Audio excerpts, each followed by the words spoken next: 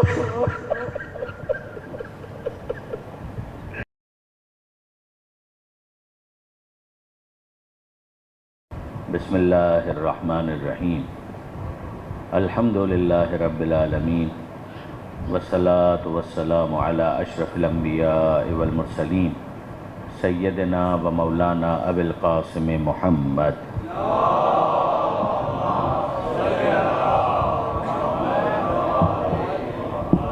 وأہل بیتہ الطیبین الطاہرین المعصومین المظلومین المنتجبین المنتخبین المیامین لا سیما للامام المنتظر والحجة الثانی عشر الذین اذهب اللہ عنہم الرجس وطہرہم تطہیرا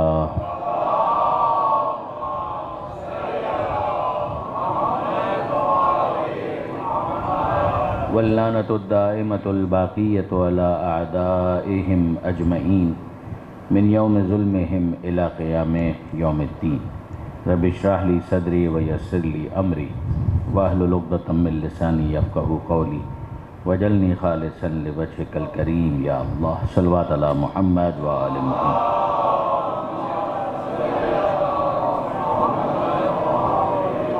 اما بعد فقد قال اللہ سبحانہ وتعالی فی القرآن الحکیم بسم اللہ الرحمن الرحیم من المؤمنین رجال صدقوا ما عاہدوا اللہ علیہ فمنہم من قضى نحبہ ومنہم من ينتظر وما بدلوا تبدیلا صلوات علی محمد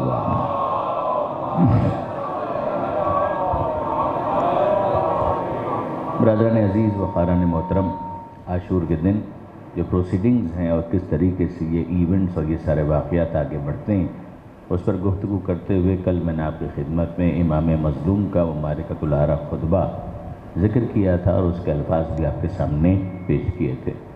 میں نے یہ عرض کیا تھا آپ کی خدمت میں کہ جتنی بھی کتابیں کربلا کے واقعات سے متعلق لکھی گئی ہیں، امام حسین کی سیرت سے متعلق ہیں، ان میں کم و بیش یہ خطبہ آپ کو مل جائے گا، جس میں امام نے بڑے منطقی انداز سے اپنے نسب پر بھی غور و فکر کرنے کی دعوت دی اور ساتھ ہی ساتھ امام کے بارے میں جو سیادت کا ذکر ہے کہ یہ جنت کے جوانوں کے سردار ہیں اس سے امام نے استدلال کیا. پھر اس کے بعد پوچھا کہ کیا چارج شیٹ ہے، مجھ پر کیا تم فرض جرم عائد کرتے ہو؟ کیا کسی قتل کا بدلہ لینے کے لیے آئے ہو؟ کیا کسی زخم کا بدلہ لینے کے لیے آئے ہو؟ کیا کسی کا میں نے مال لوٹا ہے؟ کس سبب سے تم میرے خلاف آئے ہو؟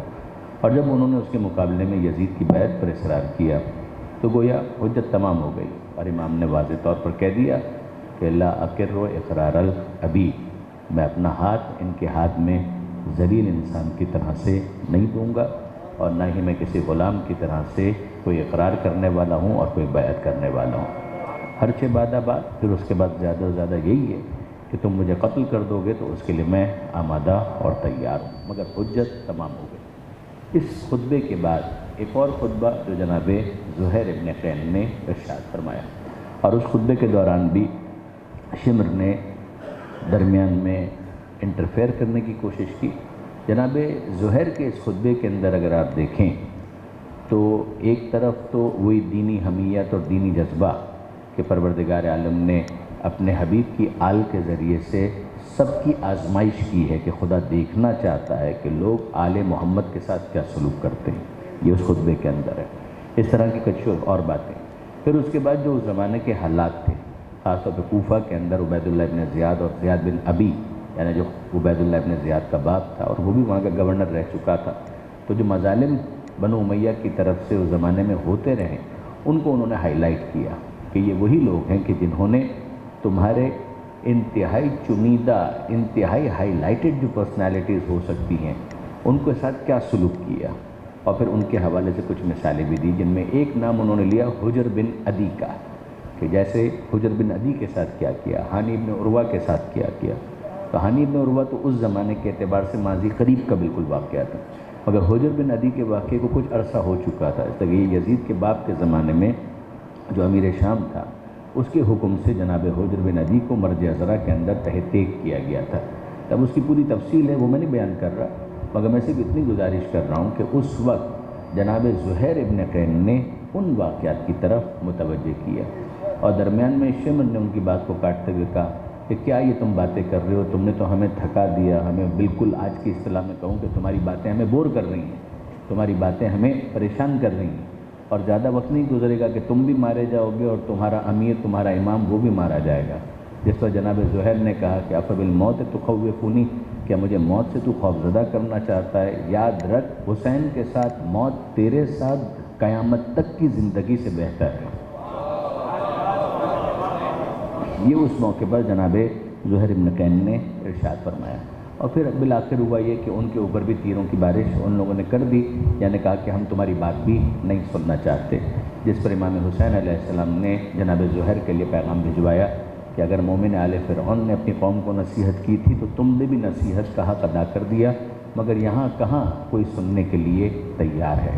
پھر اس کے بعد اس پوری ایکسرسائز کا اثر ظاہر ہوتا ہے، اور جناب حر بالآخر وہ فیصلہ کر لیتے ہیں کہ جس کے بارے میں عام طور پر آپ سنا کرتے ہیں، مگر وہ بہت اختصار کے ساتھ سنتے ہیں۔ میں بھی اس کو کوئی بہت لمبی چوڑی تفصیل نہیں بیان کرنا چاہتا، مگر جناب حر اس موقع پر عمر سعد کے پاس آئے اور سوال کیا کیا مقاتل انت حاضر رجل، کہ کیا واقعی اس شخص کے ساتھ تم قتال کرنے والے ہو، کیا ان کو قتل کرنا چاہتے ہو؟ اور اس کے جواب میں عمر سعد نے وہی جملہ کہا کہ ہاں قتال تو ہوگا، اور ایسا قتال ہوگا کہ جس کے نتیجے میں سر کٹ کٹ کے گرتے ہوئے نظر آئیں گے، ہاتھ کٹ کٹ کے اڑتے ہوئے نظر آئیں گے۔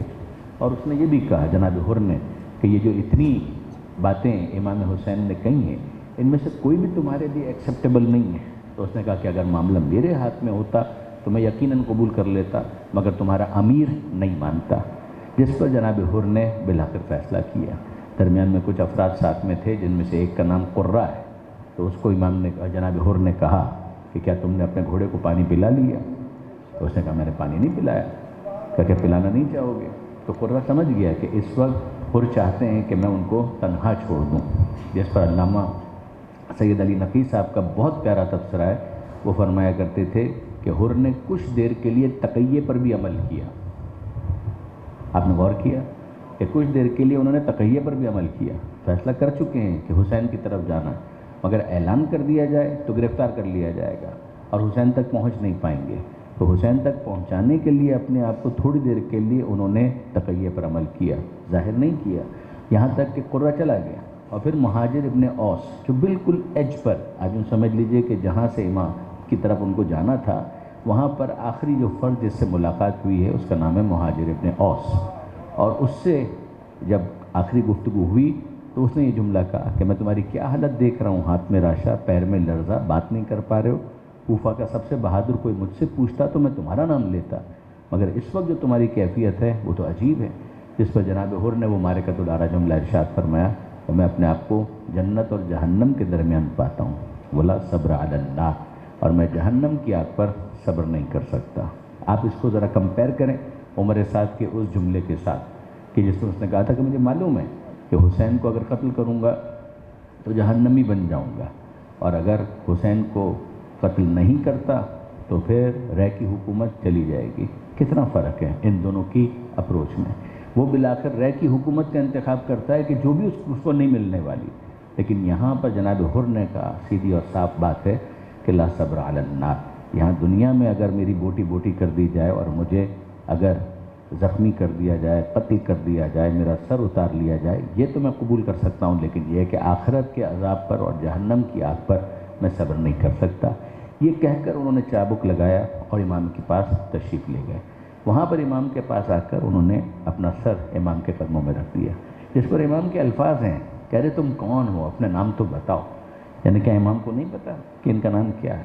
جب وہ شرمندگی کا اظہار کر رہے ہیں، معافی مانگ رہے ہیں، تو امام نہیں پہچان رہے ہیں، خوب پہچان رہے ہیں، مگر امام کہتے ہیں ما اسمو، تمہارا نام کیا ہے، نام تو بتاؤ۔ یعنی امام کہہ رہے ہیں تمہارا گناہ تو بہت دور کی بات ہے، میں اس وقت پہچان نہیں پا رہا ہوں، تم کون ہو، ذرا تعارف کرواؤ۔ یعنی شرمندگی نہ ہو کہ باقی باتیں بعد میں کریں گے، مگر پہلے تو اس شرمندگی کا جو احساس ہے اس کو ڈیمینش کیا جائے، منیمائز کیا جائے، پیسیفائی کیا جائے، تاکہ وہ احساس جو ہے جس کی وجہ سے وہ سر نہیں اٹھا پا رہے، کہا کہ نام کیا، نام تو بتاؤ۔ اور جب انہوں نے کہا کہ میں وہی ہوں کہ جس نے آپ کا راستہ روکا تھا، تو امام نے کہا کہ میں نے تو معاف کیا، مگر پھر یہ جو جملہ ہے انت کما سمت کا امک یا حر، اے حر تو تو ویسا ثابت ہوا کہ جیسا تیری ماں نے تیرا نام رکھا تھا، تو حر ثابت ہوا، آزاد۔ یعنی اس سے پہلے تو غلام تھا مگر اب تو حر ثابت ہوا۔ میں آپ سے پوچھتا ہوں، یعنی میں اپنے نوجوان دوستوں سے عرض کرنا چاہ رہا ہوں، ان سے پوچھنا چاہ رہا ہوں کہ یہ ماں کا حوالہ کیوں آ گیا؟ یہ ماں کا حوالہ کیوں آ گیا؟ یعنی حسین ابن علی کوئی حر کو بچپن کے دوست تو نہیں تھے جناب حبیب ابن مظاہر کی طرح سے، یہ علم امامت ہے نا کہ ان کو معلوم ہے کہ حر کا نام ان کی ماں نے حر رکھا ہے۔ غور کیجئے گا کہ حر کا نام حر اس کی ماں نے رکھا ہے، یہ حسین ابن علی کو کیسے پتہ چلا؟ یہ حسین ابن علی کا علم امامت ہے۔ چلیے، لیکن میں کہتا ہوں علم میں تھا، پھر بھی یہاں پر اس کو ریفر کرنے کی کیا ضرورت تھی؟ حسین ابن علی نے غضبناک ہو کر جب حر نے راستہ روکا تھا تو ایک جملہ کہا تھا، سکلت کا امک یا حر، اے حر تیری ماں تیرے ماتم میں بیٹھے، جس پر حر نے یہ کہا تھا کہ فرزند رسول کوئی اور اس طرح سے ذکر کرتا تو میں بھی ترکی بترکی جواب دیتا، مگر آپ کی ماں تو وہ ہے کہ جس کا نام وضو کیے بغیر میں لے بھی نہیں سکتا۔ امام نے اس احترام سیدہ کو یاد کرتے ہوئے اس کی ماں کو اہتمام کے ساتھ عزت دی ہے، توقیر دی ہے، کہ تیرے دل میں وہ جو ملال آیا تھا میں اس کو ختم کرنا چاہتا ہوں۔ اور اب فرماتے ہیں کہ تو ویسا ثابت ہوا کہ جیسے تیری ماں نے تیرا نام رکھا تھا، تو نے تو اس نام کی لاج رکھ لی۔ یہ 2 مرتبہ امام نے کہا ہے، جب وہ توبہ کے لیے تشریف لائے اس وقت بھی، اور جب شہید ہوئے اس وقت بھی۔ یہ یاد رکھیے گا برادران عزیز کہ جناب حر فوراً شہید نہیں ہوئے، کئی مرتبہ وہ میدان میں گئے، یعنی یہ جنگ چلی کتنی دیر کے لیے وہ تو آپ کے علم میں، اس ظرف زمان کے اندر، اس اسپین آف ٹائم کے اندر ملٹیپل ٹائمز جناب حر میدان میں گئے۔ جب پہلی مرتبہ جا رہے تھے تو ان کی تمنا یہی تھی کہ سب سے پہلے میں شہید ہو جاؤں، لیکن یہ ہے کہ یہ ہوا نہیں۔ پہلے مجاہد وہ بھی جناب حر نہیں ہے، جب وہ جا رہے تھے اس وقت تک کوئی شہید نہیں ہوا تھا، یہ بھی درست ہے۔ اب اس بات کو سمجھنے کے لیے تھوڑا سا میں چاہوں گا کہ آپ میرے ساتھ ساتھ چلیے اور ترتیب کے ساتھ ان واقعات کو سمجھنے کی کوشش کیجیے۔ درود بھیجیے گا محمد و آل محمد۔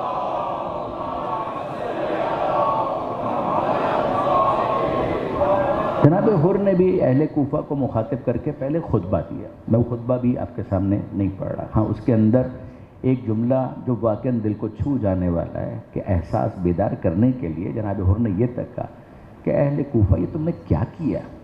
یہ پانی جو بہہ رہا ہے، اس پانی کے اندر، اس نہر میں، اس دریا میں کافر تک پانی پی رہے ہیں، مشرک تک پانی پی رہے ہیں، یہود اور نصارہ اور مجوسی تک پانی پی رہے ہیں، حد یہ ہے کہ جانور تک پانی پی رہے ہیں، نجس جانوروں کو تم نے پانی پینے کے لیے اجازت دی ہوئی ہے، اور کس پر روکا ہوا ہے پانی؟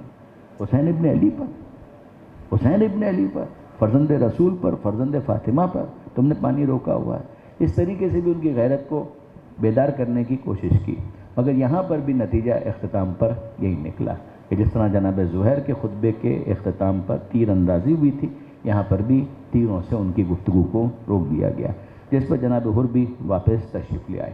اور اب اس کے بعد وہ مرحلہ آتا ہے کہ جنگ کا باقاعدہ آغاز ہوتا ہے، اور جنگ کا جو باقاعدہ آغاز ہوا ہے اس کے لیے عمر سعد نے تیر رہا کرتے ہوئے ایک جملہ کہا کہ اے میری فوج گواہ رہنا، کل جب دربار کے اندر پوچھا جائے تو تم سب گواہی دینا کہ پہلا تیر میں نے چلایا تھا۔ اب یہ جو پہلا تیر ہے اس کو آپ تقریباً ایسٹیمیٹ اگر آپ کریں، شاید 8 بجے کا وقت ہو کہ دھوپ آ چکی تھی، سورج آ چکا تھا، دھوپ آ چکی تھی، ممکن ہے 7، 8، 8:30 یہ ٹائم ہو کہ جس وقت یہ حملہ کیا گیا۔ اور جب یہ تیر رہا ہوا تو اس کے ساتھ ہی کئی کمانیں کڑکی، اور اس کے ساتھ ہی کئی تیر، ہزاروں ہزار تیر وہ امام کے خیمے کی طرف، امام کے لشکر کی طرف، خیمے سے زیادہ لشکر کی طرف آنا شروع ہوئے۔ مگر سوال یہ پیدا ہوتا ہے کہ کیا یہ حملہ اولا ہے؟ یہ میں نے کیا لفظ استعمال کیا، حملہ اولا؟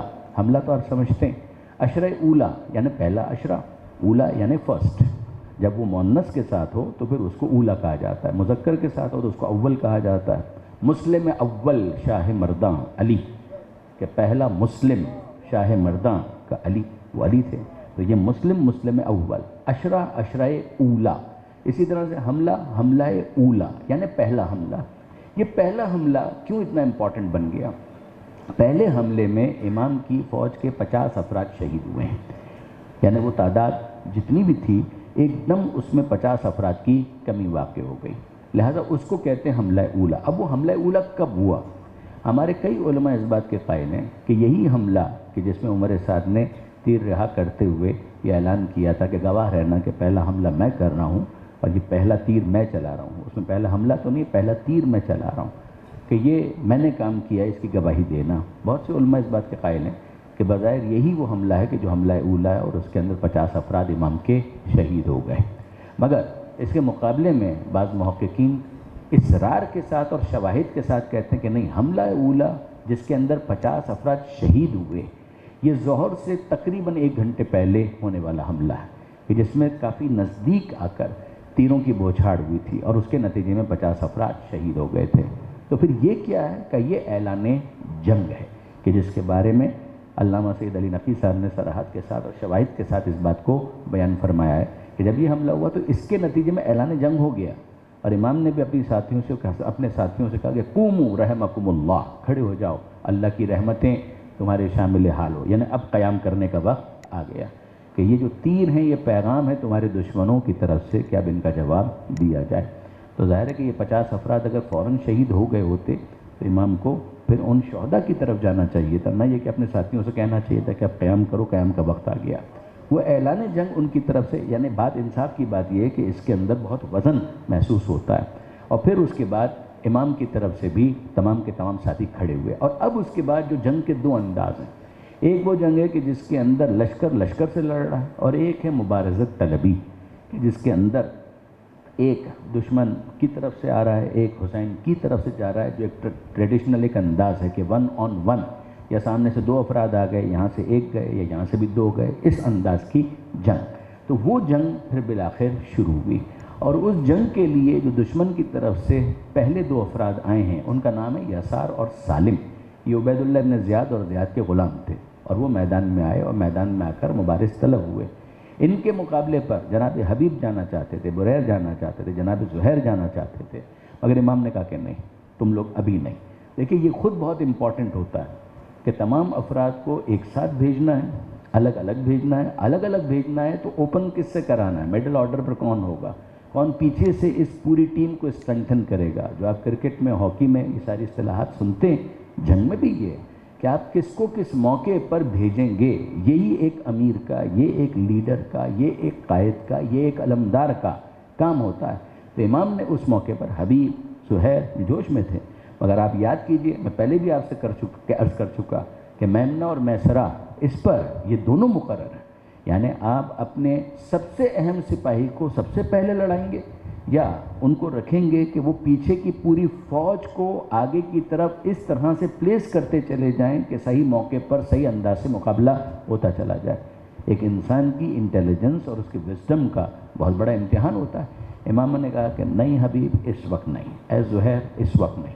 عبداللہ ابن عمیر کلبی یہ امام کے لشکر کے اندر موجود تھے، عبداللہ بن عمیر کلبی، ان کا تعلق بھی کوفہ سے تھا۔ اس وقت ہم ظاہر ہے کہ حالات شہداء کے اوپر کوئی لمبی چوڑی گفتگو کر بھی نہیں رہے، اس کی گنجائش بھی نہیں، مگر عبداللہ ابن عمیر کلبی ان ساتھیوں میں سے ہیں کہ جو کوفہ سے آئے تھے، اور جب وہ آ رہے تھے اور ان کو پتہ چلا تھا کہ حسین ابن علی سے یہ لشکر مقابلے کے لیے جا رہا ہے، تو انہوں نے اپنے آپ سے سوال کیا تھا کہ میری تو بڑی تمنا تھی، میری تو بڑی خواہش تھی کہ کاش میں بدر میں ہوتا، کاش میں احد میں ہوتا اور پیغمبر کی طرف سے کفار اور مشرکین سے جنگ کرتا۔ یہ لوگ حسین سے لڑنے جا رہے ہیں، اگر حسین کا ساتھ دیتے ہوئے میں ان لوگوں سے لڑوں گا تو ثواب کفار اور مشرکین سے لڑنے کے حوالے سے کم نہیں ہوگا، یہ ویسا ہی ثواب ملے گا، شاید اس سے بھی بڑھ کر ثواب ملے۔ تو انہوں نے کہا کہ میں نے فیصلہ کیا کہ میں کربلا پہنچوں اور حسین ابن علی کے ساتھ مل جاؤں۔ تو وہ کوفہ سے آئے۔ یہ ان چند افراد میں سے ہیں کہ جن کی ازواج بھی ان کے ساتھ تھی۔ جناب عبداللہ ابن عمیر کلبی، ان کی زوجہ تھی جناب ام وہب، ان کے ساتھ یہ کربلا تشریف لائے تھے۔ یعنی کم افراد ہیں کہ جن کی زوجات بھی وہاں پر موجود تھی، جیسے مسلم بن اوسجا، ان کی زوجہ بھی کربلا کے میدان میں موجود تھی، ان کی ایک کنیز تھی وہ بھی کربلا میں موجود تھی، مگر عبداللہ ابن عمیر کلبی ان کی زوجہ بھی موجود تھی، ام وہب۔ اور انٹرسٹنگلی یہ جناب ام وہب وہ ہیں کہ جو کربلا میں شہید بھی ہوئی، ورنہ عام طور پر کربلا میں خواتین شہداء کا ذکر نہیں ملتا، لیکن یہ ام وہب جو ہے وہ لیٹر فیز کے اندر لیکن کربلا کے اندر شہید بھی ہوئی۔ عبداللہ ابن عمیر کلبی کو یہ شرف حاصل ہوا کہ امام کی طرف سے پہلے مجاہد بن کر میدان میں یہی گئے۔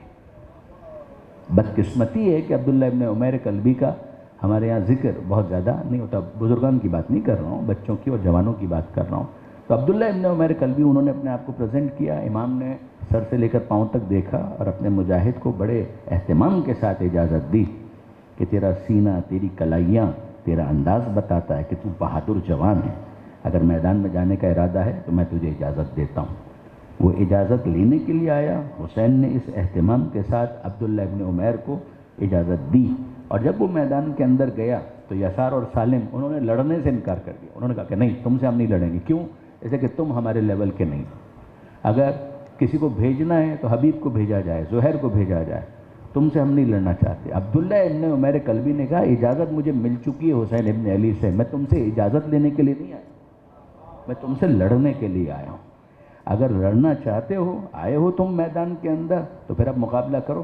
اور مقابلہ کرتے کرتے ایک کو تو فوراً ہی انہوں نے قتل کیا، اور دوسرے نے ان کے اوپر جب حملہ کیا ہے تو ان کی انگلیاں قطع ہو گئیں، ان کی انگلیوں سے خون بہنے لگا۔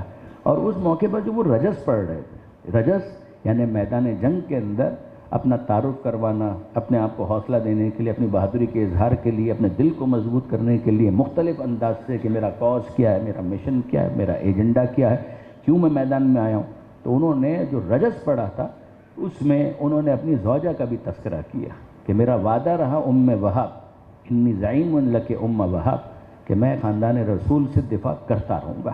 جب وہ یہ کہہ رہے تھے تو ام وہب خیمے کے قریب کہیں پر در خیمہ پر ان کی یہ آواز سن رہی تھی، اتنی جوش میں آ گئیں کہ وہ خود بھی میدان کے اندر آ گئی۔ جناب ام وہب خود بھی میدان کربلا کے اندر تشریف لے آئیں، اور انہوں نے کہا کہ میں بھی تمہارے ساتھ ان لوگوں سے جنگ کروں گی۔ یعنی آپ ذرا واقعاً اس کا جوش، اس کا جذبہ دیکھیں، اور ایک طرح سے غربت حسین دیکھیں۔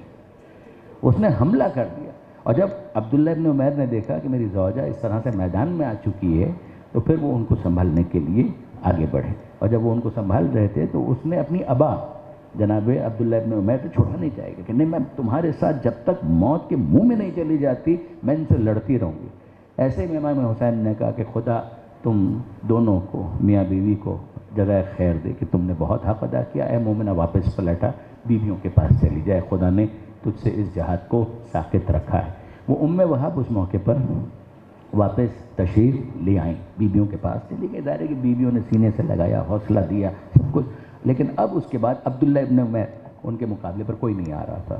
پھر واپس ذہن میں رکھیے گا، ہزاروں کا لشکر سامنے ہے اور یہاں پر 100 سے کچھ زیادہ افراد ہیں، ان میں جو پہلا گیا ہے 2 کو قتل کیا، اور اب سامنے سے کوئی آنے کے لیے تیار نہیں ہے۔ یہ ہے کیفیت یزیدی لشکر کی کہ چاہے ان کی تعداد آپ کو بہت زیادہ لگے مگر ان کی کیفیت ایسی ہے، بزدلی والی کیفیت آپ کو دکھائی دے گی۔ درود بھیجیے گا محمد و آل محمد۔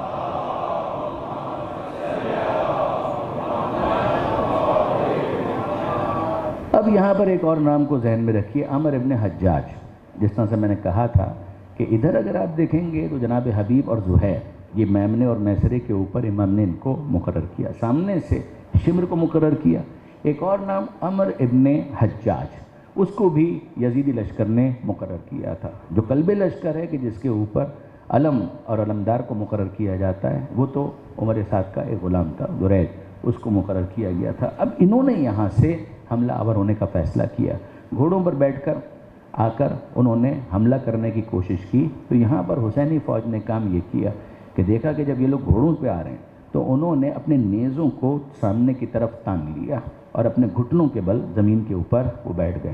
تو جو گھوڑے تھے جب انہوں نے آتے ہوئے دیکھا کہ یہاں پر تو نیزے ہیں جو ہمارے استقبال کے لیے تیار ہیں، تو یہ تو آر پار ہو جائیں گے، تو انہوں نے وہیں سے ان سواروں نے اپنے رخ کو تبدیل کر لیا۔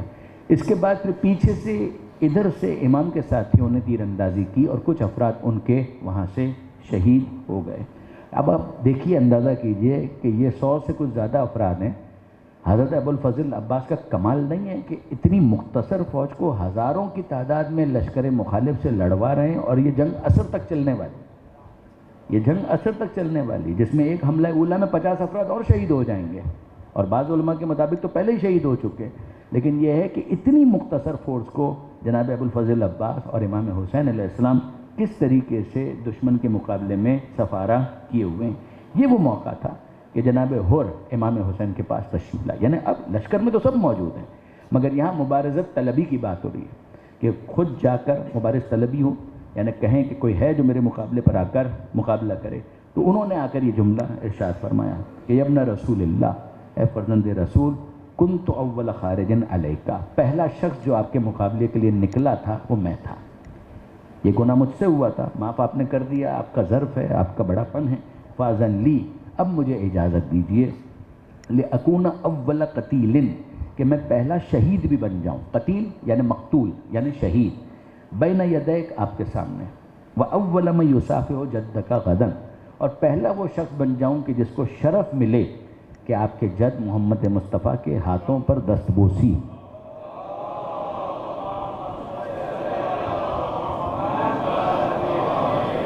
یہ الفاظ ہیں، من یصافح جدکا، مصافحہ کرنے کا آپ کے جد سے، تو یہاں سے جائے گا آپ کی طرف سے قربان ہو کر، تو اسے یقیناً یہ شرف ملے گا کہ وہ آپ کے جد کے ہاتھوں پر بوسہ دے، ان سے مصافحہ کریں۔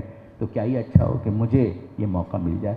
علامہ سید علی نقی صاحب نے اس جملے کو بھی اس دلیل کے طور پر پیش کیا ہے کہ حملہ اولا بعد میں ہوا، ورنہ تو اگر 50 افراد پہلے ہی اگر شہید ہو چکے ہیں تو پھر یہ اول ہونے کا تو کوئی مطلب نہیں ہے۔ اس کی بعض تعویلات سید ابن طاووس نے کی ہے، خود علامہ مجلسی نے کی ہے، وہ اپنی جگہ پر۔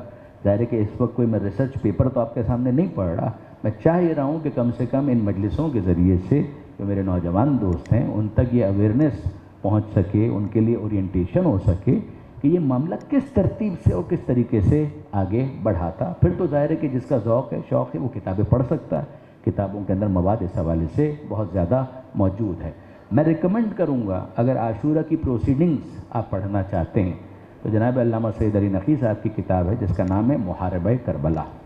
محاربہ یعنی جنگ سے نکلا ہے نا، حرب، محاربہ یعنی اس طرف سے بھی جنگ ہو رہی ہے، اس طرف سے بھی جنگ ہو رہی ہے، محاربہ کربلا۔ یہ ایک سیریز تھی ان کی جس کے اندر مجاہدہ کربلا، جس کے اندر روانگی اور آگے تک کے معاملات کو انہوں نے ڈسکس کیا تھا۔ پھر اس کے بعد تھا کہ معرکہ کربلا، کہ معرکہ کربلا یعنی کربلا پہنچنے کے بعد عاشور تک کے جو معاملات ہیں۔ پھر اس کے بعد ان کا ایک رسالہ تھا جس کا نام تھا محاربہ کربلا۔ محاربہ کربلا کے اندر انہوں نے ڈسکس کیا تھا عاشورہ کے دن کی پروسیڈنگز، کہ عاشورہ میں کس طریقے سے یہ واقعات آگے بڑھے۔ یہ واقعاً ان کا بہت بڑا کارنامہ ہے اور بہت ہی زبردست یہ کتابیں ہیں کہ جو انہوں نے بڑے آسان اور عام فہم انداز میں تحریر فرمائی ہیں۔ پھر اس کے بعد ان کی ایک کتاب ہے جس کا نام ہے شہدائے کربلا، کہ جس میں کربلا کے شہداء کے حالات اور ان کا تعارف انہوں نے تحریر فرمایا ہے۔ میں مختلف تقاریر کے اندر ان کتابوں کا تعارف کرواتا رہا ہوں، اور میں آپ کی خدمت میں عرض کروں، اس کو تعلیم مت سمجھیے گا، مظاہرہ بھی مت سمجھیے گا، میرا کوئی دعویٰ بھی نہیں ہے، میں ایک طالب علم کی حیثیت سے بات کر رہا ہوں۔ بہرحال پڑھنا میرا کام ہے، تو چند کتابیں، 4 کتابیں ہم نے بھی دیکھی ہیں۔ عربی زبان میں بھی شہدائے کربلا کے حالات پر بعض کتابیں موجود ہیں۔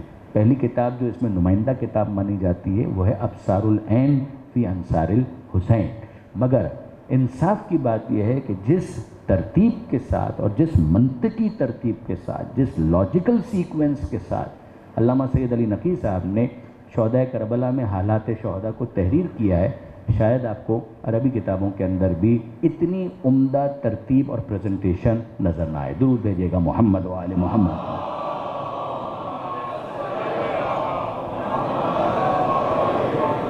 اب جناب حر ظاہر ہے کہ جب ان کو اجازت ملی تو وہ میدان میں گئے اور انہوں نے میدان کے اندر آ کے باقاعدہ رجز پڑھا۔ میں تبرکاً ان کا رجز بھی آپ کے سامنے عرض کر دیتا ہوں۔ 1 سے زائد مرتبہ انہوں نے مختلف رجز پڑھے ہیں، مگر یہ ذرا دیکھیے، انی انا الحر، میں اور یقیناً میں حر ہوں، ومأوى الضیف، میں ہوں مہمانوں کی میزبانی کرنے والا، اضرب فی اعناقکم بالسیف، تمہاری گردنوں پر تو ضرب لگاؤں گا تلوار کے ذریعے سے. مہمان اگر کوئی آتا تو میں بہترین میزبان ثابت ہوتا، مگر تم تو دشمن بن کر آئے ہو، تو اپنی گردنیں سنبھالو. اضرب فی اعناقکم بالسیف، میں ضرب لگاؤں گا تمہاری گردنوں پر سیف تلوار کے ذریعے سے. ان خیر من حل بارض الخیف، اس کی طرف سے، اس حسین کی طرف سے یہ ضرب لگاؤں گا. حرم کی حدود ہو یا کوئی اور جگہ، اس سے بہتر انسان روئے زمین پر کوئی دوسرا موجود نہیں ہے. اضربکم ولا ارى من حیف، تمہیں ماروں گا، تمہیں قتل کروں گا، تمہیں ضرب لگاؤں گا، اور یاد رکھنا تم سے لڑنے پر مجھے کوئی شرمندگی نہیں ہے. تم سے لڑنے پر مجھے کوئی شرمندگی نہیں. کسی بے گناہ کا خون بہاؤں تو یقیناً شرمندگی ہوگی. شرمندگی تو تمہیں ہونی چاہیے کہ تم فرزند رسول کو قتل کر رہے ہو، لیکن مجھے کوئی شرمندگی نہیں ہے. میں اس کو حیف نہیں سمجھتا کہ میں کیوں تم پر حملہ آور ہوں، اس لیے کہ ہم دفاع کر رہے ہیں. اس موقع پر یزید بن سفیان تمیمی، یہ وہ شخص ہے جس نے کہا تھا کہ جب حر فلور کراس کر رہے تھے اور امام کی طرف جا رہے تھے وہ چلے گئے. اس موقع پر یزید بن سفیان تمیمی نے یہ کہا تھا کہ اگر مجھے پتہ چل جاتا نا کہ حر جا رہا ہے تو میں وہیں پر اس کا کام تمام کر دیتا، اس کو جانے بھی نہیں دیتا، وہیں پر اس کی گردن اتار لیتا. جب جناب حر میدان میں آ کے لڑ رہے تھے تو حسین بن تمیم، جس کا تذکرہ آپ پہلے بھی سن چکے ہیں، پھر یاد کیجئے قادسیہ کی وہ چوکی کہ جہاں پر 5000 کا لشکر تھا، کہ جہاں سے جناب حر 1000 کے لشکر کے ساتھ الگ ہوئے تھے امام کا راستہ روکنے کے لیے، اور پھر بعد میں یہ 4000 افراد بھی حسین بن تمیم کے ساتھ کربلا پہنچے امام سے لڑنے کے لیے. اس حسین بن تمیم نے، اب تو میدان ہے، میدان سجا ہوا ہے، تو حسین بن تمیم نے یزید بن سفیان تمیمی سے یہ کہا کہ تم نہیں کہہ رہے تھے کہ اگر مجھے پتہ چل جاتا کہ حر اس طرف جا رہے ہیں تو میں ان کو قتل کر دیتا؟ کہا بالکل کہا تھا. کہا ذرا دیکھو وہی حر میدان میں آ چکا ہے، یہ تو بہت عمدہ موقع ہے کہ تم جاؤ اور جا کر حر کو قتل کر دو. کیا مقابلہ کرنا پسند کرو گے؟ کہا کیوں نہیں. وہ آیا اور آ کر اس نے حر کا مقابلہ کیا. الفاظ یہ ہیں کہ لگ یہ رہا تھا، جیسے ہی مقابلہ شروع ہوا لگ یہ رہا تھا کہ جیسے حر کے قبضے میں یزید بن سفیان تمیمی کی جان ہے. فوراً ہی اس کو قابو کیا اور اس کو قتل کر دیا.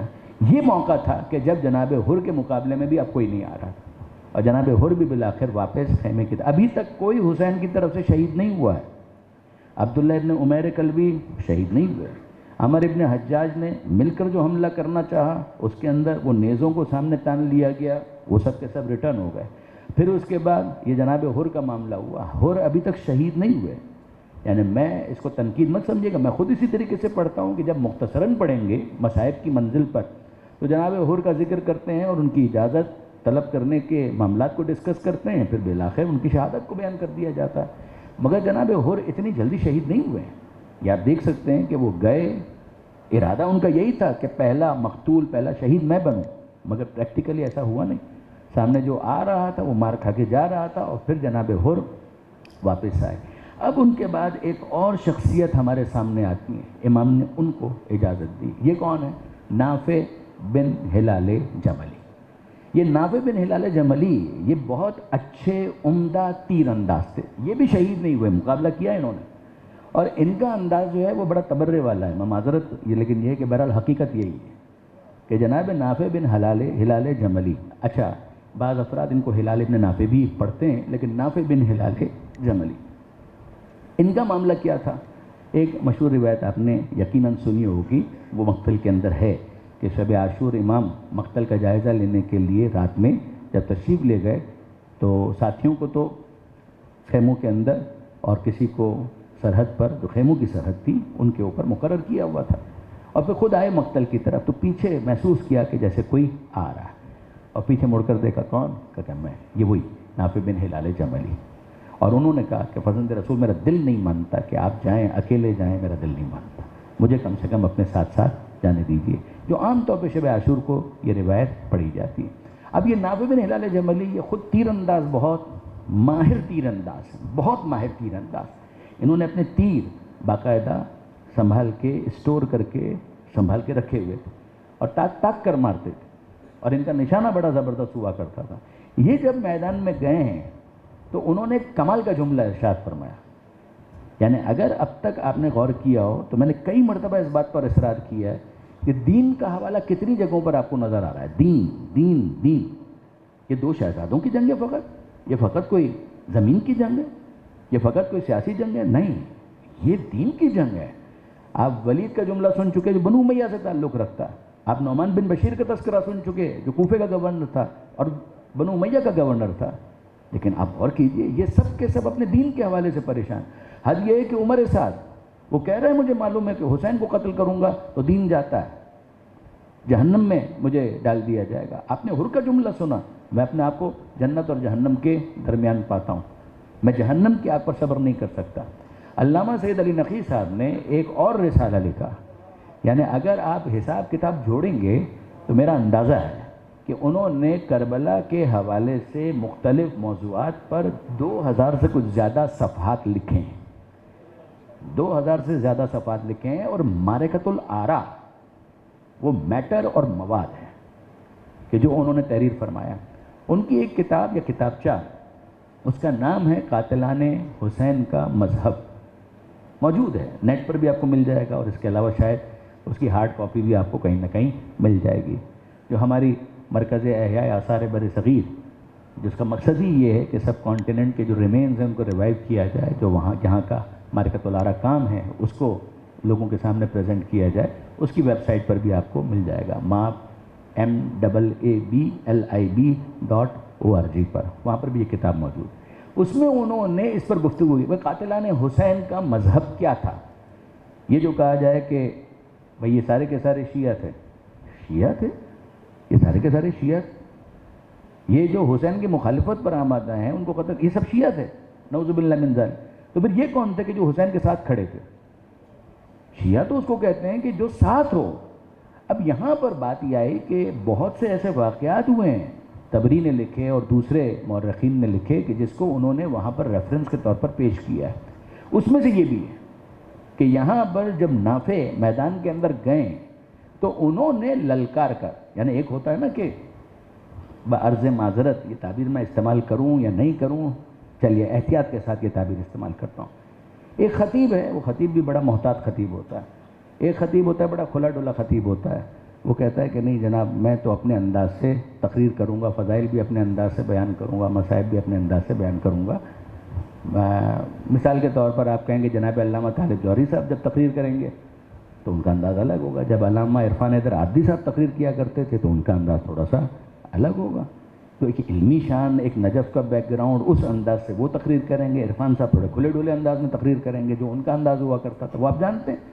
تو ہوا یہ کہ یہاں پر یعنی اس سے کوئی شوشہ لے کر نہ چلا جائے کہ میں کربلا کے شہداء کو اس طرح سے کمپیئر کر رہا ہوں، اسے سمجھانے کے لیے عرض کر رہا تھا کہ ہوا یہ کہ یہاں پر جناب نافع نے ذاکر آل محمد بننے کا فیصلہ کیا.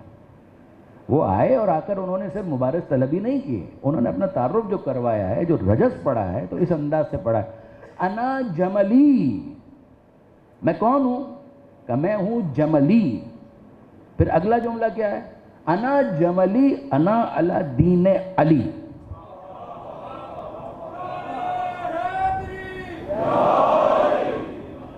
کہ میں جملی ہوں، پہچانو مجھے، میں کون ہوں؟ انا جملی. پھر فرماتے ہیں انا علی دین علی، میں علی کے دین پر ہوں. علی کے دین پر ہوں، علی کے دین پر ہوں. یہ دین کی جنگ اگر نہیں ہے تو نافع کا یہ جملہ کہنے کا مطلب کیا ہے؟ میں علی کے دین پر ہوں. اور یہ آپ دیکھیں گے کہ یہ ریفرنس بار بار آئے گا کئی مرتبہ، انا علی دین علی. لطف کی بات یہ ہے کہ جب انہوں نے یہ کہا کہ انا علی دین علی تو سامنے سے جو مقابلے پر آیا اس نے کہا کہ میں تیرا مقابلہ کرنا چاہتا ہوں. تو نے کیا کہا؟ کہ میں علی کے دین پر ہوں. تو اب مجھ سے سن کہ میں کس کے دین پر ہوں. یہ کہہ رہے ہیں میں علی کے دین پر ہوں. تو سامنے سے انہوں نے نام لیا، میں نام نہیں لوں گا. بات تو وہی ہے نا، انیس ٹھیس نہ لگ جائے آپ دینوں کو. تو مسئلہ یہ ہے کہ ہم یعنی تبری کو لکھنے کی اجازت ہے، ہمیں بولنے کی اجازت نہیں ہے. لیکن اس موقع پر جب انہوں نے کہا انا علی دین علی، میں علی کے دین پر ہوں، تو سامنے سے انہوں نے خلفاء میں سے کسی کا نام لے کر کہا کہ انا علی دین فلاں، تو علی کے دین پر ہے، میں فلاں کے دین پر ہوں. تو انہوں نے سامنے سے جواب دیا کہ تو فلاں کے دین پر نہیں ہے، انت علی دین شیطان.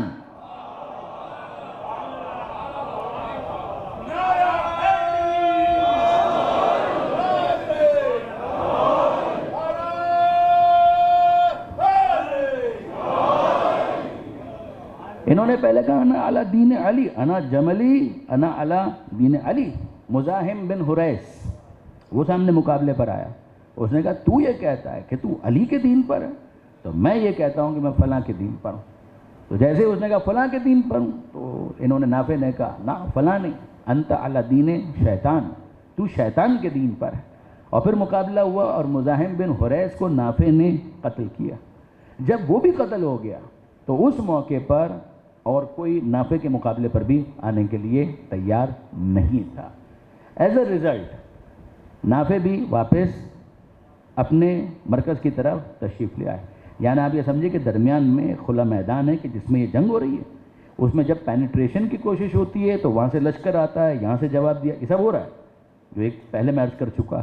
لیکن جب مبارز طلبی ہوتی ہے تو پھر سامنے سے ادھر سے ایک جا رہا ہے، ادھر درمیان میں ایک میدان ہے کھلا کہ جہاں پر یہ جنگ ہو رہی ہے۔ اور جب کوئی نہیں سامنے آتا تو پھر یہ بالآخر جب حضرت عباس کال کر لیں، امام حسین کال کر لیں، یا میمنہ یا میسرہ، جناب حبیب یا جناب زہیر کہ واپس آؤ، اب تو کوئی مقابلے پر آ ہی نہیں رہا، تو پھر واپس یہ تشریف لے آتے ہیں اور رپورٹ کرتے ہیں کہ سر رپورٹنگ، جو آج کا انداز ہے اس انداز سے اگر بات کی جائے تو اس موقع پر عمر ابن حجاج نے، یہ وہی شخص ہے جو شمر کے ساتھ، جو میں نے گزارش کیا ان کا میمنہ میسرہ کون سنبھال رہا تھا؟ شمر اور عمر ابن حجاج۔ اس نے آ کر پکارا اپنے لشکر کو، اور کیا پکارا؟ یا ہمقا۔ اب یہ الفاظ آپ دیکھیے تو پتہ چلے کہ یہ ہزاروں کی فوج کا حال کیا ہے۔ یا ہمقا، اے احمقوں، یہ اپنے لشکر کے افراد کو مخاطب کر کے کہہ رہا ہے یا ہمقا، اے احمقوں، اے بے وقوفوں، اتدرون من تقاتلون، اندازہ ہے کن سے لڑ رہے ہو؟ یعنی یہ جو لڑ رہے ہو جس طریقے سے، تو اس طرح سے تو تم لڑ لیے۔ یا ہمقا، اے احمقوں، اتدرون، کیا تم کو پتا ہے؟ من تقاتلون، تم کن سے لڑ رہے ہو؟ فرسان المصر، یہ شیروں کے شیر ہیں،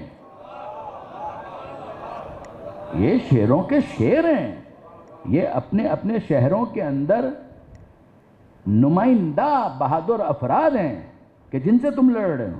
قومن مستمیتین، یہ وہ ہیں کہ جو موت کے لیے بالکل آمادہ اور تیار ہے، موت کا خوف تو انہوں نے دلوں سے نکال کر پھینک دیا۔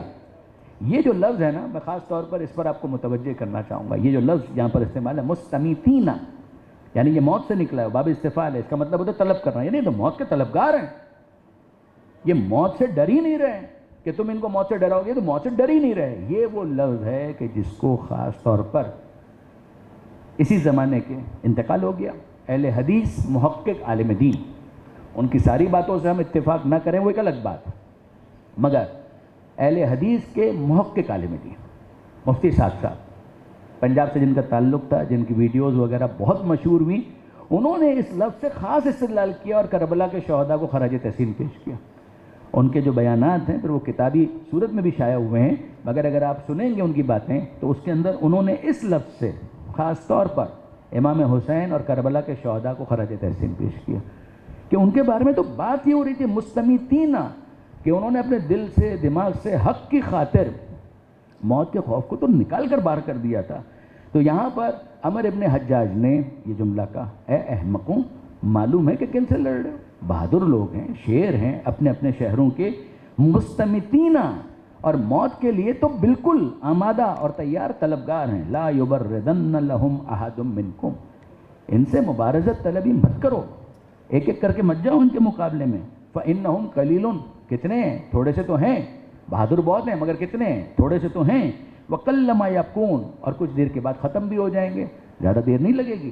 واللہ لو لم ترموہم الا بالحجارہ، اگر تم ان کو صرف دور سے پتھر مارنا شروع کر دو، لقتلتموہم، تو تم ان کو قتل کر دو گے۔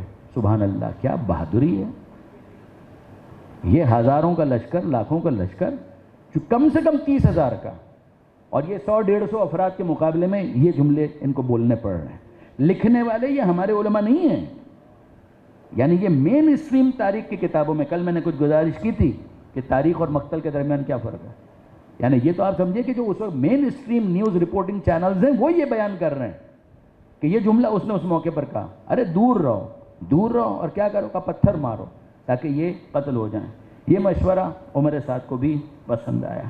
اس موقع پر ایک اور جملہ عمر ابن حجاج نے کہا یا اہل الکوفہ، یہ وہ جملہ ہے کہ جس کا پھر امام حسین نے جواب دیا. یعنی بعض جملے آپ کو نظر آئیں گے کہ جس کو امام نے خود رسپونڈ کیا ہے. ہر بات ایسی نہیں ہوتی ہے کہ جس کو حسین ابن علی خود رسپونڈ کریں، مگر اس جملے کا جواب امام نے خود دیا. اور پھر اس کی روشنی میں بھی دیکھیے کہ یہ دین کا معاملہ تھا یا نہیں تھا. یا اہل الکوفہ، عمر ابن حجاج اپنی فوج کو مزید ایڈریس کرتے ہوئے کہتا ہے اے اہل کوفہ الزموا طاعتکم، اپنی طاعت کو لازم پکڑو، اپنے امام کی اطاعت کو لازم پکڑو. امام کون؟ یزید. اپنے امام کی اطاعت کو لازم پکڑو. ولا ترتابوا فی قتل من مرق من الدین، اور اس کے قتل میں ذرا سا بھی شک مت کرنا کہ اسے تمہیں قتل کرنا ہے، وہ کہ جو دین سے خارج ہو گیا. یہ کس کے بارے میں کہہ رہے ہیں؟ یہ حسین ابن علی کے بارے میں کہہ رہے ہیں کہ جو دین سے خارج ہو گیا. وخالف الامام، اور جس نے اپنے امام برحق کی مخالفت کی. مخالف کون؟ حسین. امام برحق کون ان کی نظر میں؟ یزید. کہ جس نے امام برحق کی مخالفت کی، اس کے بعد آپ کہہ سکتے ہیں کہ جو حسین ابن علی کو قتل کرنے والے ہیں وہ علی کے شیعہ تھے؟ انصاف کریں. یعنی پروپیگنڈا کرنا بہت آسان ہے. درود بھیجیے گا محمد و آل محمد.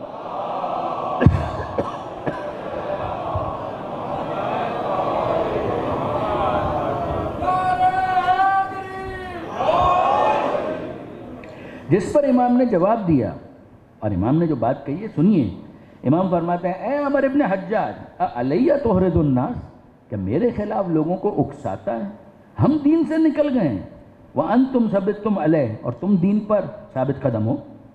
ہم دین سے نکل گئے ہیں اور تم دین کے اوپر ثابت قدم ہو. اما واللہ، اللہ کی قسم بہت جلد تمہیں پتہ چلے گا کہ کون دین پر ہے اور کون دین سے باہر ہوا. جب مرو گے اور روح قبض ہوگی تب تمہیں عذاب کا کوڑا بتائے گا کہ دین پر کون تھا اور باہر کون تھا، کہ کون دین سے نکلا. ومن ہوا اولا بسل النار، کہ کون اس بات کا زیادہ مستحق ہے کہ اس کو دین سے باہر قرار دیا جائے اور جہنم کی آگ میں جلایا جائے. اس موقع پر عمر ابن حجاج نے مل کر ایک حملہ کیا، اور اس حملے میں بھی امام کے ساتھیوں نے مقابلہ تو کیا، مگر یہاں پر وہ پہلی شہادت ہمارے سامنے آتی ہے. امام کے لشکر کی پہلی شہادت. ابھی تک کوئی شہید نہیں ہوا. ترتیب ذہن میں رکھیے گا کہ جب مقابلہ شروع ہوا اس سے پہلے امام کی فجر کی نماز ہو چکی، امام کی دعا ہو چکی، مناجات ہو چکی، جو جائزہ لیا جا رہا تھا. اور شمر جس طریقے سے آیا خیمے کی پشت پر آ کر اس نے دیکھا کہ خندق کے اندر آگ کو روشن کیا گیا ہے، وہ گستاخی، اس کا جواب یہ سب ہو گیا. امام کا خطبہ ہو گیا. امام کے خطبے کے بعد زہیر کا خطبہ ہو گیا. زہیر کے خطبے کے بعد جناب حر جو فلور کراس کر رہے تھے وہ اس طرف آ گئے. وہ پورے معاملات ہو گئے. پھر اس کے بعد عمر سعد نے وہ اعلان جنگ کیا. اس اعلان جنگ کے بعد جب یسار اور سالم سامنے سے آئے ہیں تو یہاں سے جناب عبداللہ ابن عمیر کلبی وہ میدان میں گئے. ان کی زوجہ کا جو معاملہ ہوا وہ میں نے آپ کی خدمت میں گزارش کیا. ابھی ان کی شہادت نہیں ہوئی. شہادت لیٹر فیز کے اندر ان کی ہوگی. ممکن ہے کل اس پر کچھ بات ہو سکے. پھر اس کے بعد جو حملہ کیا گیا اس میں باقاعدہ نیزے تان کر ان کا مقابلہ کیا گیا اور وہ ریورس ہونے پر یو ٹرن لینے پر مجبور ہوئے. پیچھے سے تیر اندازی کی گئی جس کے اوپر ان کے افراد قتل ہوئے. پھر اس کے بعد اگلے مرحلے کے اندر جناب حر وہ میدان کے اندر گئے. ان کا جو معاملہ تھا وہ ڈسکس ہوا. وہ بھی ابھی تک شہید نہیں ہوئے. نافع گئے، میں جملی ہوں، علی کے دین پر ہوں، وہ ساری گفتگو ہو گئی. پھر اس کے بعد یہ والے معاملات کہ عمر ابن حجاج نے باقاعدہ یہ کہا کہ دور سے تلوار قریب جا کر مت چلاؤ، دور سے مقابلہ کرنے کی کوشش کرو، مل کر مقابلہ کرو. انہوں نے مل کر حملہ کیا. اس مقابلے کے دوران بھی امام کا جو میسرہ ہے اس نے پامردی سے مقابلہ کیا. دشمن کو واپس جانا پڑا، مگر غبار کا دامن جب چاک ہوا تو مسلم بن اوسجا ایڑیاں رگڑ رہے تھے. یہ امام کا پہلا بوڑھا سپاہی ہے کہ جو کربلا کے میدان میں شہید ہوا ہے حسب تحقیق علامہ سید علی نقوی صاحب. یہ مسلم بن اوسجا، ان کو یہ شرف حاصل تھا کہ یہ پیغمبر اکرم کے بھی صحابی تھے. ان کو یہ شرف بھی حاصل تھا کہ یہ مولا علی کے صحابی تھے. ان کو یہ شرف بھی حاصل تھا کہ یہ امام حسن کے صحابی تھے. اور ان کو یہ شرف بھی حاصل ہوا کہ حسین کے نہ فقط یہ کہ یہ صحابی تھے بلکہ حسین کے ساتھ شہداء کربلا میں شامل تھے. نہ فقط یہ کہ شامل تھے، شہداء کربلا میں پہلے شہید ہونے والے جناب مسلم بن اوسجائے اسدی تھے. بوڑھے تھے امام کے، یہ بوڑھے ساتھی تھے. اور جب یہ ایڑیاں رگڑ رہے تھے، جب غبار بیٹھا، گرد تھمی، تو پھر امام قریب تشریف لائے. جناب حبیب ابن مظاہر، یہ دونوں کوفہ کے اندر آپس میں دوست بھی تھے، ملاقاتیں بھی رہتی تھیں، اور دونوں کسی نہ کسی طریقے سے راستہ بدل کر امام حسین تک پہنچے تھے. اور یہاں پر آپ نے سن لیا کہ حبیب تو جناب عباس کے بعد نمبر 2 کہنا چاہیے کہ ایک سائڈ سے، اور جناب مسلم بن اوسجا اس موقع پر یہ جو حملہ ہوا ہے اس کے اندر زخمی ہو چکے، گھائل ہو چکے. اور جب گھائل ہو چکے اور ایڑیاں رگڑ رہے تھے، بول نہیں پا رہے تھے، بہت مشکل سے بول پا رہے. حسین ابن علی قریب آئے، حبیب ابن مظاہر قریب آئے، اور حسین ابن علی نے جناب مسلم بن اوسجا کو مخاطب کر کے دیکھ کر کون سی آیت پڑھی؟ وہی آیت کہ جس کو آپ سرنامہ کلام میں مسلسل سن رہے ہیں، منہم من قضا نحبہ ومنہم من ینتظر وما بدلوا تبدیلا. کچھ وہ ہیں کہ جو اپنا فریضہ، اپنی بات پوری کر چکے، کچھ وہ ہیں کہ جو انتظار کر رہے ہیں کہ کب وقت آئے گا اور ہم بھی اپنی جان خدا کی راہ میں قربان کریں گے. وما بدلوا تبدیلا، ذرا سی بھی تو تبدیلی نہیں کی انہوں نے، ذرا سا بھی تو تغیر نہیں کیا انہوں نے. یہ امام نے بہت بڑی سند دی ہے جناب مسلم بن اوسجا کو، بول نہیں پا رہے تھے، اب تو آخری سانسیں. ایسے میں جناب حبیب ابن مظاہر نے کہا، جناب حبیب ابن مظاہر کہتے ہیں کہ مسلم تم کو کامیابی اور جنت کی مبارکباد، تمہیں مبارکباد دینا چاہتا ہوں. اب تو بس چند لمحوں کی بات ہے، اس کے بعد تم داخل جنت ہوں گے. تو جناب مسلم بن اوسجا کہتے ہیں کہ تم کو بھی ہر طرح کی مبارکباد، ہر طرح کی تمہیں بھی مبارکباد. اس کے بعد جناب حبیب نے ایک اور جملہ کہا، اور وہ جملہ یہ تھا کہ مسلم، اگر یہ موقع نہ ہوتا، کوئی اور موقع ہوتا اور میں تمہارے سرہانے آتا، تمہارا دم آخر ہوتا، تو میں تم سے کہتا کہ اگر کوئی وصیت ہے تو کرو، تاکہ میں تمہاری وصیت پر عمل کر سکوں. گھر کے بارے میں، بیوی کے بارے میں، بچوں کے بارے میں اگر کوئی وصیت ہے تو کرو تاکہ میں اس وصیت. لیکن اب کیا اس موقع پر تم کو وصیت کے لیے کہوں؟ بات یہ ہے کہ تم جا رہے ہو، تمہارے پیچھے پیچھے تو میں آ رہا ہوں. تو مہلت ہی کہاں ہے، وقت ہی کہاں ہے کہ تمہارے گھر کے بارے میں کوئی وصیت میں اس کی تعمیل کر سکوں، تمہارے بیوی بچوں کے بارے میں کوئی خدمت؟ کہاں میرے پاس وقت ہی کہاں. تم جا رہے ہو پیچھے پیچھے تو میں آ رہا ہوں، تھوڑی دیر کی بات ہے. تو جناب مسلم بن اوسجا نے اس موقع پر بڑی مشکل سے، بول تو پا نہیں رہے تھے، زبان کھل نہیں رہی تھی، تو جناب مسلم بن اوسجا نے کہا حبیب وصیت ہے، حبیب وصیت ہے. حبیب کہتے ہیں کہ ہاں مسلم، اگر تم اب بھی سمجھتے ہو کہ میں تمہاری کسی وصیت پر عمل کر سکتا ہوں تو بتاؤ کیا وصیت ہے، بتاؤ تمہارے گھر کے بارے میں کیا وصیت ہے، بیوی بچوں کے بارے میں کیا وصیت ہے. جناب مسلم بن اوسجا نے انکار میں سر ہلایا، نہیں، گھر کے بارے میں کوئی وصیت نہیں، بیوی بچوں کے بارے میں کوئی وصیت. تو پھر کس کے بارے میں وصیت ہے؟ اب مسلم بن اوسجا نے بڑی مشکل سے اپنا رخ کیا حسین ابن علی کی طرف.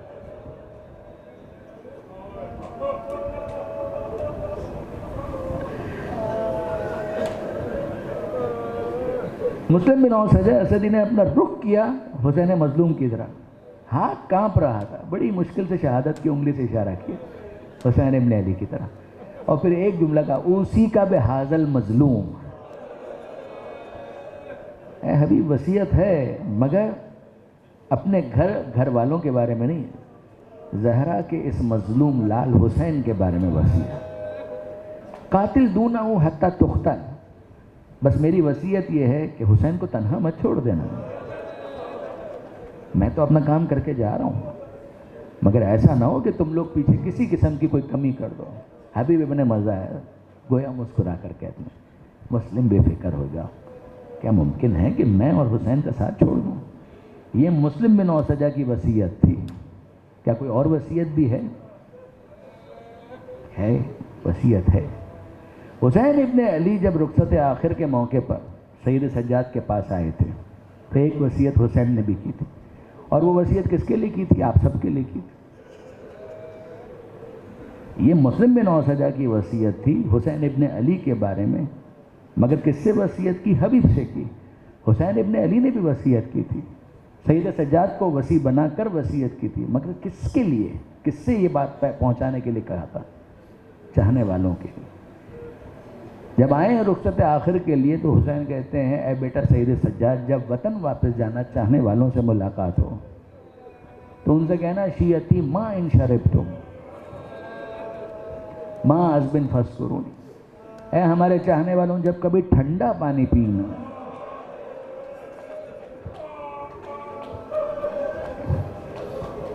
جب کبھی ٹھنڈا پانی پینا تو اپنے پیاسے امام کو یاد کر لینا۔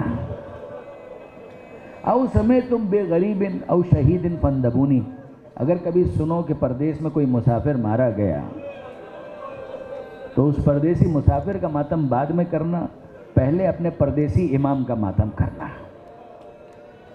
اور پھر اس کے بعد حسین کہتے ہیں لیتکم فی یوم عاشورا جمیعا تنظرونی، اے میرے شیعوں کاش کے دن عاشور کے دن عصر عاشور کربلا میں ہوتے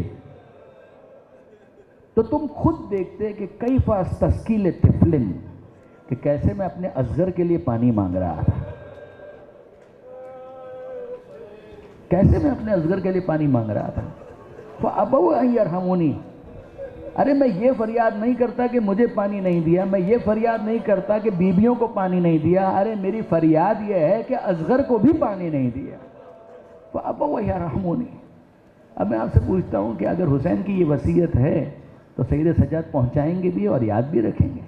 سید سجاد نے جن چیزوں کو بہت یاد رکھا کربلا کے حوالے سے اور کربلا کے متعلقات میں سے، ان میں سے ایک تو یہی تھا کہ جب کسی نے پوچھا کہ فرزند رسول کہاں پر سب سے زیادہ مصیبتیں آئیں تو کہنے لگے الشام الشام الشام، کربلا کا لاحقہ ہے سفر شام۔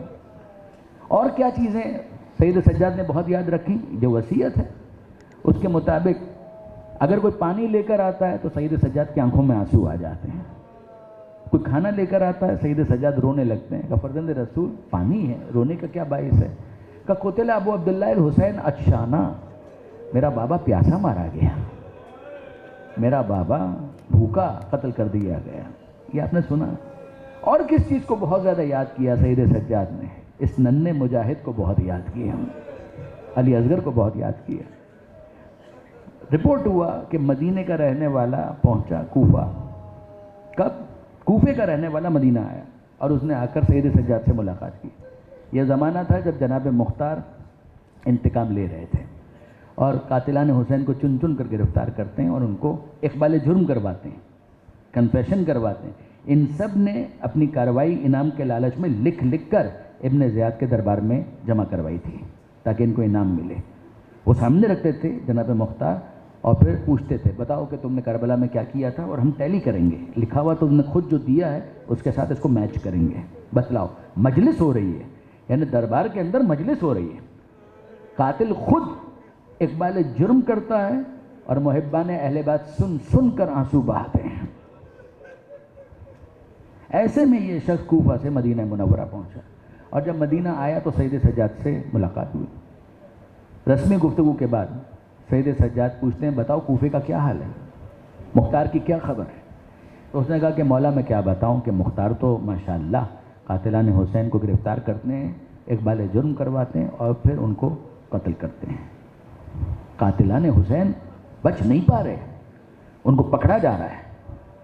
سید سجاد نے اپنا چہرہ کچھ دیر کے لیے جھکا لیا، پھر اس کے بعد اپنے چہرے کو بلند کیا اور پوچھتے ہیں ہرملہ پکڑا گیا؟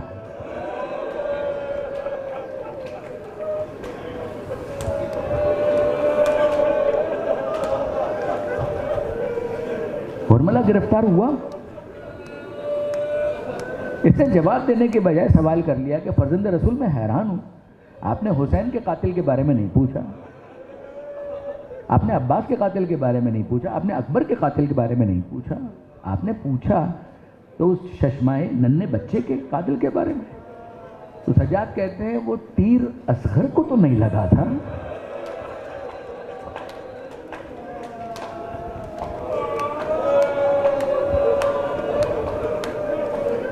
تمہارا کیا خیال ہے وہ تیر اصغر کو لگا تھا؟ وہ تیر اصغر کو نہیں لگا تھا، وہ تیر ہم آل محمد کے دل کے پار ہو گیا۔ یہ کہتا ہے کہ نہیں مولا اب تک حرملہ گرفتار نہیں ہوا، بہت کم ہے تہذیب آل محمد میں کسی کو اس طرح سے بددعا دینا۔ سید سجاد نے اس موقع پر بددعا دی ہے حرملہ کو، اور پھر یہ شخص پلٹ کر واپس آیا، اور جب کوفہ میں داخل ہوا تو اب یہ بیان کرتا، میں گیا مختار کے دربار میں پہنچا اور میں نے دیکھا ایک عجیب منظر کہ وہاں پر حرملہ کو گرفتار کر کے لایا جا رہا تھا۔ جب میں نے حرملہ کو گرفتار دیکھا تو میری زبان پر نعرہ تکبیر بلند ہوا، اللہ اکبر، اور جب ان سب نے سنا مختار بھی میری طرف متوجہ ہوئے اور کہا خدا کی کبریائی میں تو کوئی شبہ نہیں، مگر اس وقت اللہ اکبر کا نعرہ لگانے کی کوئی خاص وجہ؟ تو اس نے کہا امیر میں کیا بتاؤں، ابھی مدینہ منورہ سے ہو کر آ رہا ہوں، سجاد سے ملاقات ہوئی، امام سے ملاقات ہوئی، مولا سے ملاقات ہوئی، اور جب آپ کی کارگزاری میں بتا رہا تھا کہ قاتلان حسین گرفتار ہو رہے ہیں تو کسی اور کے بارے میں نہیں پوچھا تو صرف اس کے بارے میں پوچھا کہ حرملہ گرفتار ہوا یا نہیں، اور جب میں نے کہا کہ نہیں گرفتار ہوا تو بددعا دی۔ یہاں آیا ہوں اور میں نے حرملہ کو گرفتار دیکھا، میں خود پر قابو نہیں کر پایا اور میں نے بے اختیار اللہ اکبر کا نعرہ بلند کر دیا۔ مختار کی آنکھوں میں آنسو آ گئے، مختار رونے لگے، اور حرملہ کو مخاطب کر کے کہتے ہیں اے حرملہ بتا کہ تو نے کربلا میں کیا کیا تھا، اے حرملہ بتا تو نے کربلا میں کیا کیا تھا۔ حرملہ ہاتھوں کو جوڑ کر کہتا ہے امیر جو سزا دینی ہے دے، اگر مجھے قتل کرنا ہے تو مجھے قتل کر دے، مگر مجھ سے یہ مت پوچھ کہ میں نے کربلا میں کیا کیا۔ مختار کہتے ہیں تجھے بتانا پڑے گا کہ تو نے کربلا میں کیا کیا۔ اصرار بڑا حرملہ کے لیے جائے قرار نہیں ہے، اور پھر اس نے کہا کہ امیر میرے پاس کل 7 تیر تھے جن میں سے 4 نشانے پر نہیں لگے، بس 3 تیر تھے جو نشانے پر لگے، بس یہ کل میری کارروائی ہے کہ جو میں نے عاشور کے دن کی ہے۔ تب بتا پہلا تیر تو نے کس پر چلایا، پہلا تیر کس پر پھینکا؟ کہ یہ وہ وقت تھا کہ جب عباس مشق سکینہ کو لے کر خیموں کی طرف جا رہے، فوجیں عباس کو روکنے کی کوشش کر رہی تھی مگر عباس کسی کے قابو میں نہیں آ رہے۔ اس موقع پر عمر صاحب نے مجھ سے کہا کہ حرملہ یہ مشق خیموں تک جانی نہیں چاہیے، اور میں نے تیر کمان میں جوڑا اور جب اس کو رہا کیا تیر مشق میں پیوست ہوا، مشق چھڑی، پانی بہا، اور پھر اس کے بعد عباس گھوڑے پر ٹھہر نہیں سکے، عباس گھوڑے سے زمین کربلا پر گرے۔ کہ یہ پہلا تیر تھا، تو بتا کہ تو نے دوسرا تیر کس پر پھینکا، اس نے اسکپ کر دیا، دوسرے کی جگہ اس نے تیسرے تیر کے بارے میں بیان کرنا شروع کر دیا کہ اگلا تیر یہ وہ وقت تھا کہ جب حسین زہرا کا لال جو جنا پر ڈگمگا رہا ہے، حسین سرتپا زخمی ہے مگر جو جنا کے اوپر بیٹھے ہوئے ہیں گر نہیں رہے تھے۔ اس موقع پر عمر صاحب نے مجھے کہا کہ اے حرملہ کچھ ایسا کر کہ غریب زہرا پشت فرس پر ٹھہر نہ سکے، اور میں نے اس موقع پر تیر کو کمان میں جوڑا اور جب اس کو رہا کیا وہ تیر جا کر حسین کی پیشانی میں پیوست ہوا، پیشانی چھری، خون کا فوارہ جاری ہوا، اور پھر اس بعد حسین گھوڑے پر ٹھہر نہیں سکے تو جنازے زمین کربلا پر گئے۔ اور اب مختار کہتے ہیں کہ بتا کہ تو نے تیسرا تیر کس پر چلا، اور مولا نے پھر ہاتھوں کو جوڑا امیر اس تیسرے تیر کے بارے میں مت پوچھ، کہ تجھے بتانا تو پڑے گا کہ یہ تیسرا تیر تو نے کس پر چلایا۔ تعمیر یہ وہ وقت تھا کہ جب بچہ باپ کے ہاتھ پر تھا، حسین فریاد کر رہے تھے اے فوج اشقیاء تمہاری نظر میں اگر کوئی قصوروار ہے تو میں ہوں، اس بچے کا کیا قصور، اس کی ماں کا دودھ تک خشک ہو چکا ہے، آگے بڑھ کر کم سے کم اس کو تو پانی پلا ہو، مگر کسی نے پانی نہ دیا۔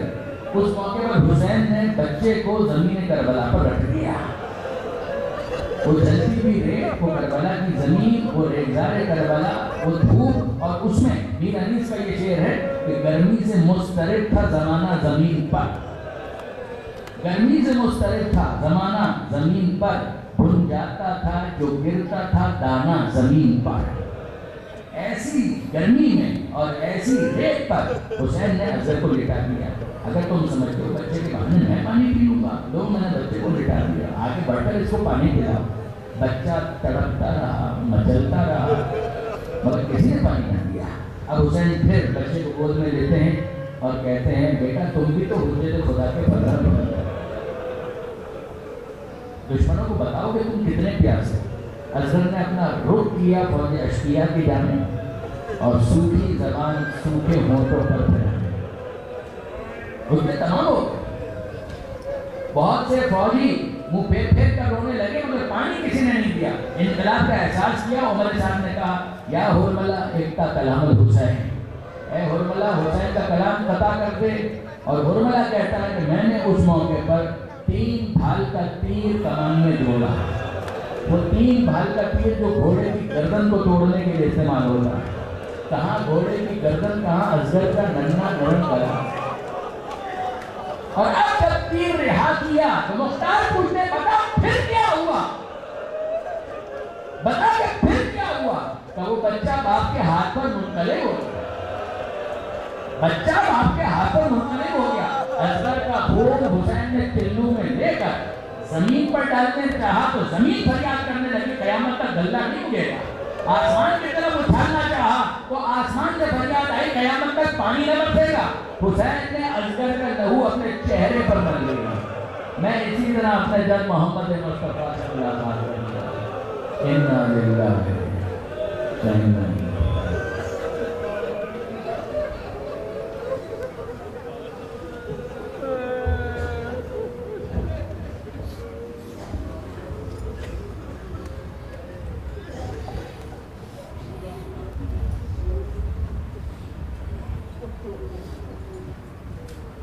اب ساری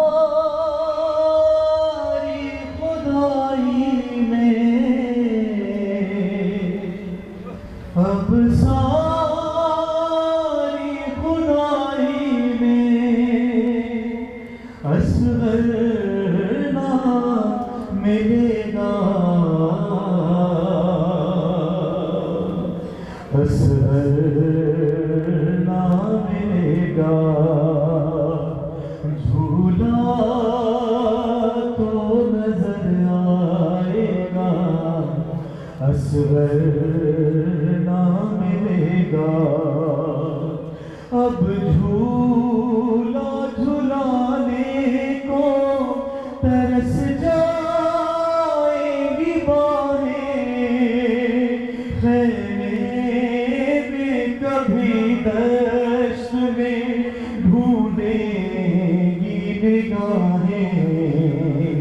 تھک جائیں گی یہ آنکھیں، تھک جائیں گی یہ آنکھیں، اصغر نہ ملے گا، اصغر نہ ملے گا. جھولا تو نظر آئے گا، اصغر نہ ملے گا. جھولا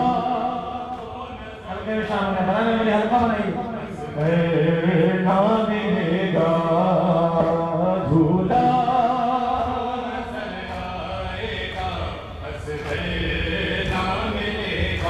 اب جھولا جھلانے کو ترس جائیں گی باہیں، خیمے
گئی ہم پر ابھی اور قیامت، ڈھونڈیں گے شبی دشت میں بے شیر کی تربت، شہداء کے سروں میں جب، شہداء کے سروں میں جب اصغر نہ ملے گا، اصغر نہ ملے گا، جھولا تو نظر آئے گا، اصغر نہ ملے گا، جھولا تو نظر آئے گا، اصغر نہ ملے گا، ہاتھوں میں اٹھاؤں گی جب پانی کا کوزہ، پانی میں نظر آئے گا بے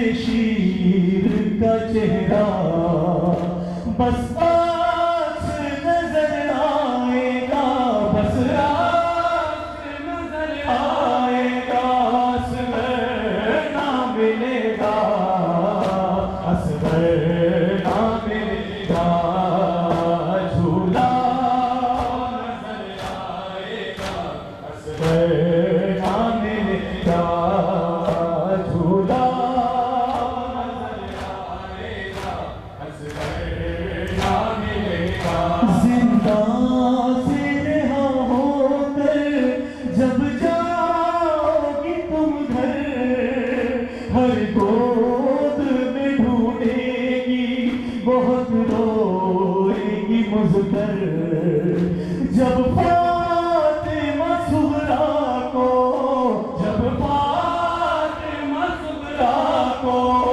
اصغر نہ ملے گا، اصغر نہ ملے گا، جھولا نظر آئے گا، اصغر نہ ملے گا، جھولا نظر آئے گا، اصغر نہ ملے گا، جھولا نظر آئے گا، اصغر نہ ملے گا، اصغر بن تیرے میں چین کہاں سے پاؤں، اصغر حسین